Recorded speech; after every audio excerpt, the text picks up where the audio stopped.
bêtises insiste toujours avec Frédéric Bérard.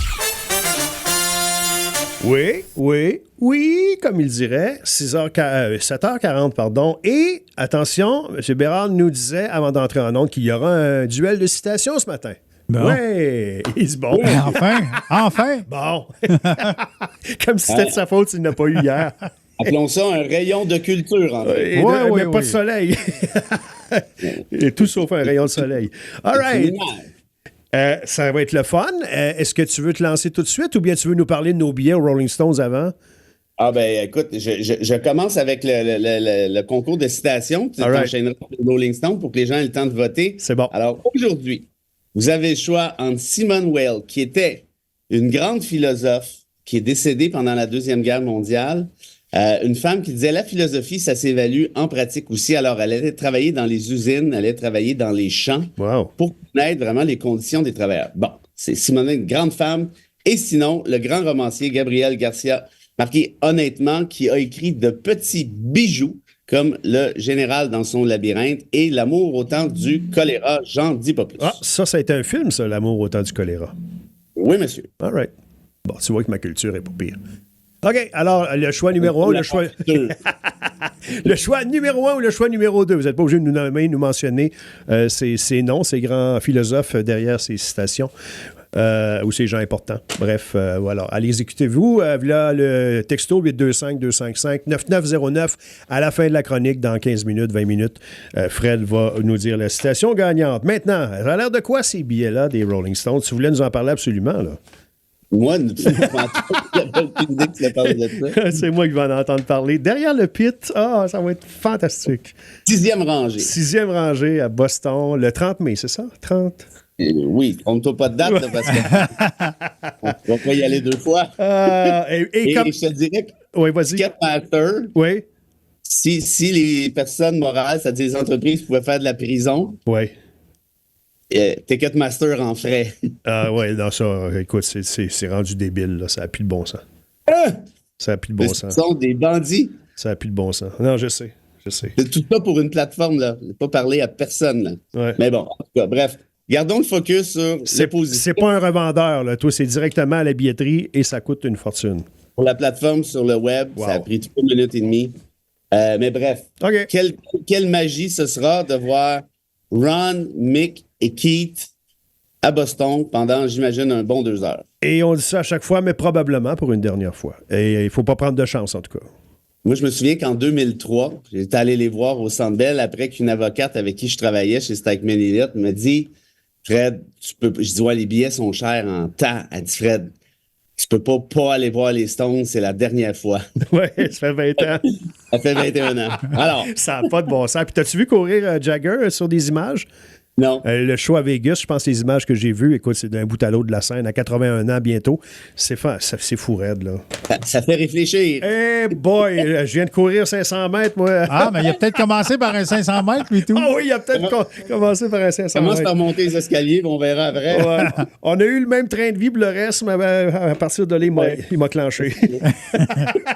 Personne n'a dit que la vie était juste. Personne n'a dit ça. Qu'est-ce que tu penses de comment ça se déroulent les choses? Parce que là, il y a toujours aujourd'hui possibilité que la Cour supérieure tranche là, cette injonction concernant l'université McGill. On entend de plus en plus dire oui, le droit de manifester, mais là, c'est un village. C'est quasiment, comment dire, les gens se sont installés, ont pris possession d'un endroit. Est-ce qu'on est au même endroit? Est-ce que occupant et manifestant, c'est la même chose? Ben oui, en quelque sorte. C'est sûr que c'est le même concept. C'est sûr que c'est un niveau de plus, là. Ouais. C'est pas comme te promener dans la rue. Mais entre ça, puis laisser ton 18 roues dans une rue d'Ottawa, puis faire oink oink pendant 3 semaines, c'est quoi la différence? Ben, c'était une occupation, ça aussi. Oui, mais la grosse différence, en fait, quand on y pense, c'est que ça dérange qui, ça? Les campus à McGill, le campement McGill? Ça dérange McGill. OK. Et selon eux, les profs et les étudiants. Ah ouais? Regardons ton calendrier, là. Quelle date? Le 14 mai. Ouais. Puis il y a vraiment beaucoup d'étudiants, le 14 mai, dans un campus universitaire. La session s'est terminée le 28 avril. Bon point. Et pas pire point. Il y a des profs d'université qui sont dérangés. Les profs d'université ne vont pas à l'université, là. Premièrement, là, ils travaillent chez eux à 95% du temps. Ouais. Non, personne, cette affaire-là. OK. La réalité, là, c'est qu'il y en a là, qui sont achalés parce que McGill se fait accuser, à juste titre d'ailleurs, d'entretenir des liens très étroits avec le gouvernement d'extrême droite de Netanyahou, notamment un des provos qui est allé le voir il n'y a pas si longtemps, Pati Pipata, puis bon, bref. Donc, c'est politique. Ben oui, c'est politique. Il n'y a aucun enjeu de sécurité là-dedans. D'ailleurs, il y a déjà eu une injonction qui a été rendue par la Cour supérieure il y a 2 semaines à peu près, où la Cour supérieure, c'est la juge Chantal Mars, si je ne me trompe pas, a dit, ben là, j'ai regardé la preuve, là, puis ceux qui veulent rentrer à l'université peuvent rentrer. À l'université, ceux qui veulent sortir peuvent en sortir. Il n'y a pas de menace, il n'y a pas de danger, il n'y a pas d'harcèlement physique, il n'y a pas d'harcèlement psychologique, il n'y a pas de violence.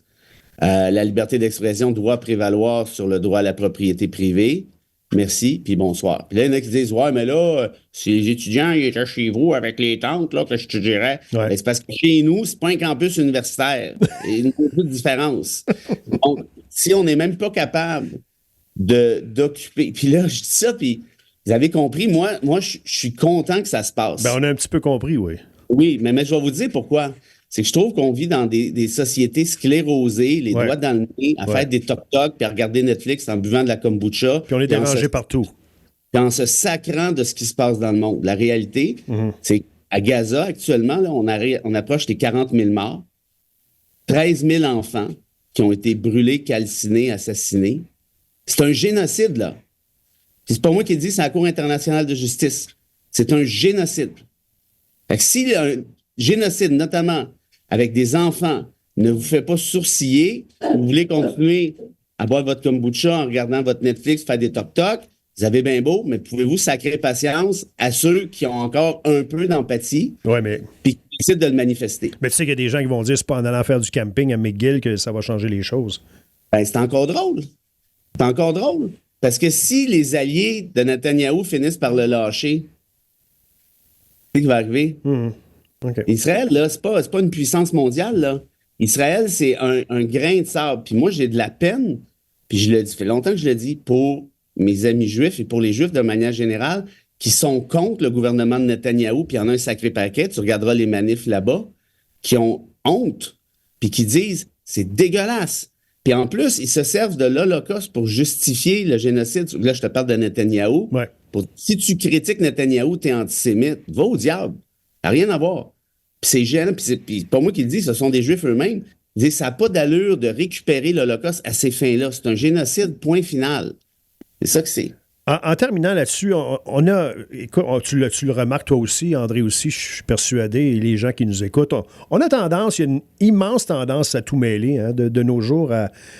Il y a beaucoup de démagogie, il y a beaucoup de on prend ce qui fait notre affaire, il y a beaucoup...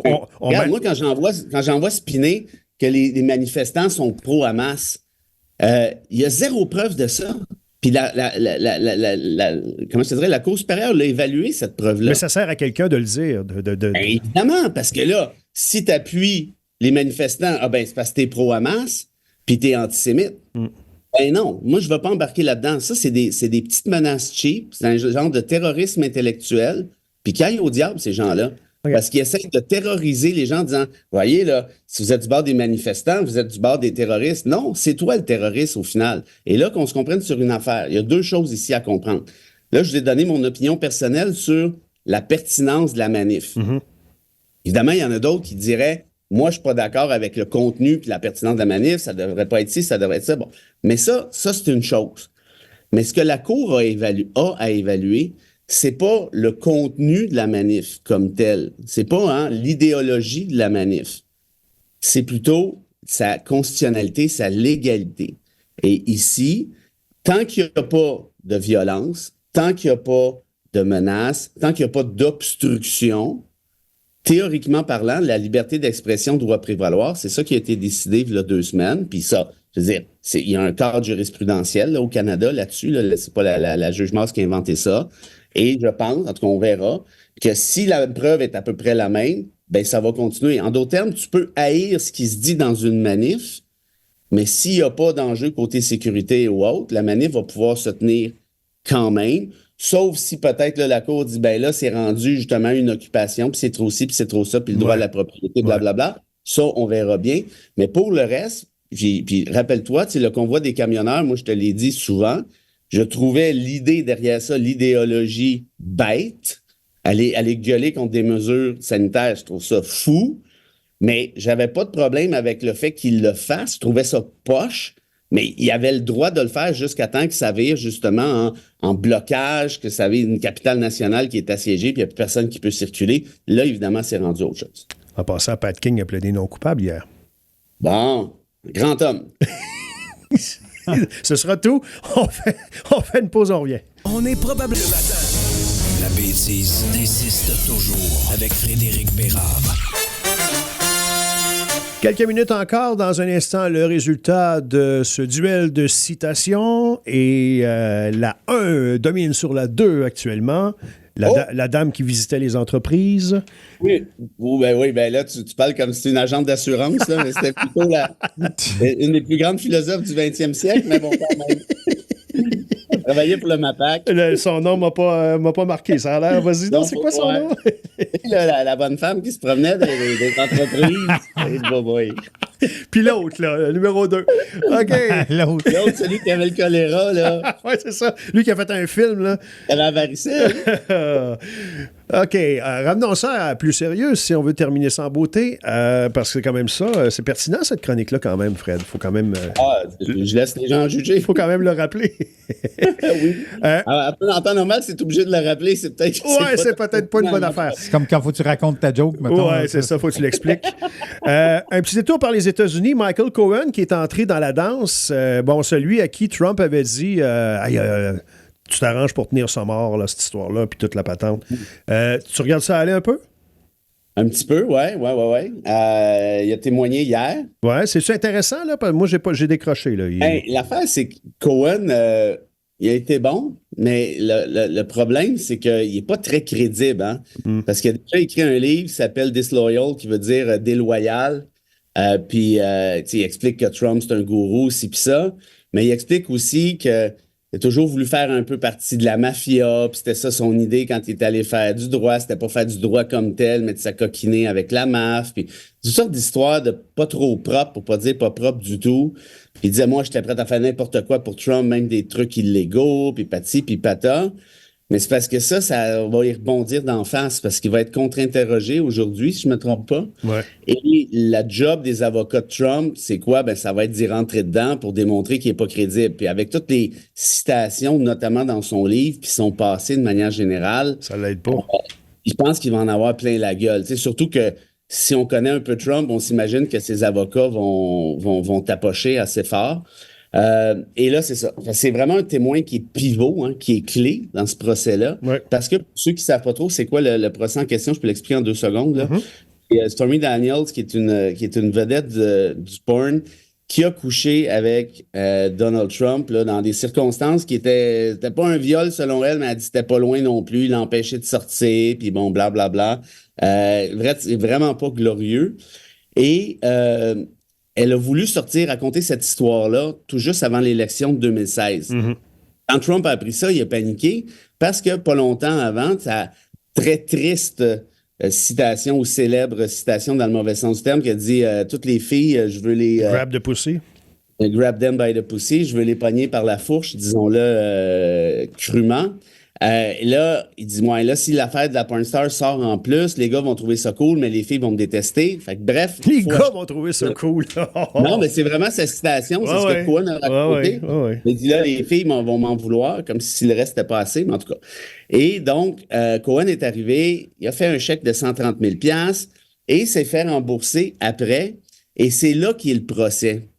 C'est que plutôt que d'admettre que c'était une dépense électorale, parce qu'on voulait taire Stormy Daniels pour empêcher en fait que ça puisse nuire à Trump, ben, ce qui est arrivé, c'est que Cohen a donné cet argent-là et s'est fait rembourser comme des frais d'honoraires, comme des remboursements d'honoraires d'avocats, des frais juridiques, et tout de suite.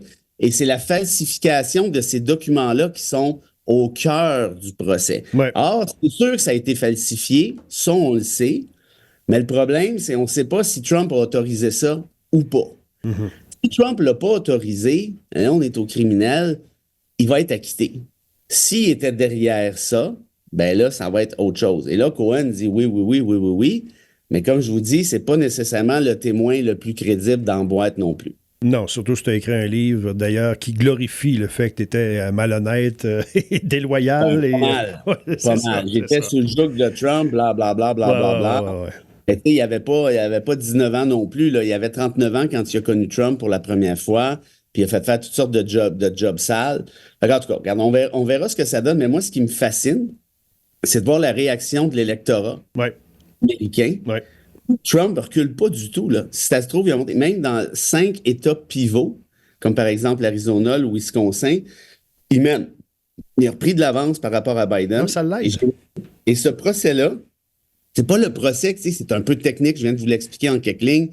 C'est pas genre sidérant, là, c'est pas une affaire de meurtre, c'est pas. Non, il y a pire. Et ça fait en sorte que les gens se disent, ben ouais, donc. Et quoi, ça, de la falsification? On s'en fout, c'est pas important. Et donc, la conclusion, c'est Biden qui veut empêcher Trump de se présenter avec un procès. Puis Biden n'a rien à voir là-dedans. Parce que Trump, il véhicule ça tous les jours. Ben oui. Exactement, il met du gaz dans cette machine-là, évidemment. Fait que bref, ça risque d'être le seul procès qu'aura Trump avant 2024. Et honnêtement, jusqu'à maintenant, ça a l'air de lui profiter plutôt qu'autre chose, qui est quand même assez fascinant. Oui, on s'en doutait quand même. OK, la numéro 1 l'emporte, mon cher Fred. Alors, citation pour terminer. Très bien. Alors, Simone Veil disait ceci. Il restera de toi ce que tu as donné. Et boy, André, sérieux, il y a du millage à faire avec ça. J'aime là. ça parce que c'est pas long puis ça, ça rentre au poste. T'as pas le temps de t'endormir. C'est pas long. Pas long. Les autres, c'est long un peu. Après, Ouais, quand c'est trop long, des fois, on oublie le début. Ah ouais, OK. Ça, c'est le gars qui a un film dure 2h40, là, puis oublie-le. Là. 2h40, ouais. Si Ouais, après trop, après l'intro, il y avait pas. Salut, à demain. Non, j'ai une petite citation dernière de mon ami Jacques Hébert, mentor, qui est décédé depuis une quinzaine d'années. Ah, ben d'accord. Il refait un peu sur ce que disait Simone Veil en disant « Celui qui n'a pas tout donné n'a rien donné. » Ah, ça, c'est bien aussi. À demain. Hey, salut là. Salut. Bye, là.